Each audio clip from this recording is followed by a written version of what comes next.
এটা হচ্ছে smoke detector. Smoke ডিটেক্টরের এটাতে ফল্ট অ্যালার্ম আসছে। আমরা এখন দেখি এটাতে কি ফল্ট অ্যালার্ম আসছে। তো এটাতে সমস্যা ছিল সার্কিটে। আমি দেখাবো না কীভাবে এটাকে রেকটিফাই করতে হয়। হচ্ছে সেই স্মোক ডিটেক্টরের সার্কিট, এটাকে ক্লিন করতে হবে। এখন এটাকে ওপেন করব, ওপেন করে দেখবো এটার মধ্যে কী আছে এবং এটাকে ক্লিন করার ট্রাই করব। নর্মালি ক্লিন করলে এটা ঠিক হয়ে যাওয়ার কথা। এটা হচ্ছে ফায়ার ডিটেক্টরের ভেতরের ফিল্টার।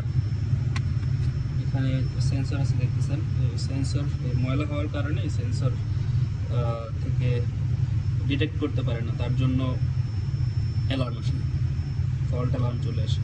এটা হলো এর মাদারবোর্ডটা। এখানে দেখতেছেন আপনারা দুইটা লেন্স। সো এই দুইটা লেন্সের কারণেই কিন্তু হচ্ছে আমরা অ্যালার্মটা দেখতে পাই বা এটা মেজার করতে পারে যে স্মোক ডিটেক্টরের যে ফাংশন।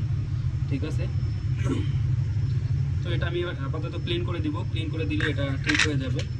আপনারা চাইলে এভাবে ক্লিন করে দেন রিইউজ করতে পারেন, তাহলে সমস্যা ইনশাল্লাহ সমাধান হয়ে যাবে। তো এই ছিল আজকের ছোট্ট একটি ভিডিও। ধন্যবাদ। Kirgi, I already changed this smoke detector, okay? Okay.